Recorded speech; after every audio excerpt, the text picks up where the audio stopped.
How to add or change the logo in a Hostinger website builder. Hello guys and welcome to this new tutorial. In today's video, I'm going to show you how you can navigate through your website of Hostinger and change the logo of your website. So it is going to be very easy and very simple. We're going to head over hostinger.com, sign in for an account. Then we are going to see this dashboard. Now we're going to click on websites, click on websites list, and then we are going to navigate through our owned websites. Make sure that you are going to see the Hostinger logo on the website because we have two options in here. We need only this one. Click on edit website. From here, we are going to wait for the website to appear, and then we are going to head over the navigation. So if you do not know where is the logo is going to be situated, it is going to be on the header in here, just like that. And if you are not going to see it in here, you're going to click on the header, edit header, click on elements and show logo. As you can see, I can hide it or show it.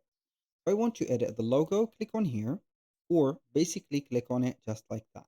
You can replace the image, select or increase or decrease the logo width, and replace the image by clicking on here, select another image, or you can go ahead and create your own logo. For example, we are going to have our from Canva. We're going to type in logo, just as an example. We're going to have it installed or downloaded from an external platform. So we are going to maybe have a specific logo, a free logo like this one.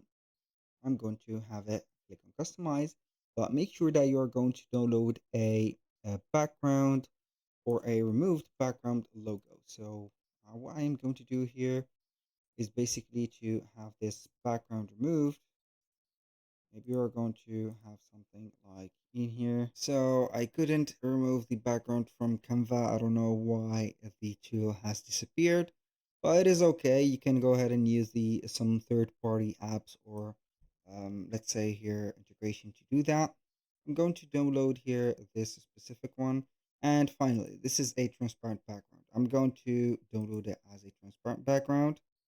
Have it just like this. Boom. We're going to check our image. Not this, but where is it? I think that this is it. Yes, this is it. Now we are going to head over here. We're going to upload a photo. So let's try and drag and drop our image from here. This one, I think. Yes, I'm going to add it. Boom. And we're going to select it. And as you can see, we have changed the background color or the background logo of our. So basically, that was pretty much it for today's video. Thank you guys for watching. I hope that you have enjoyed the content. I hope to see you soon on the next one.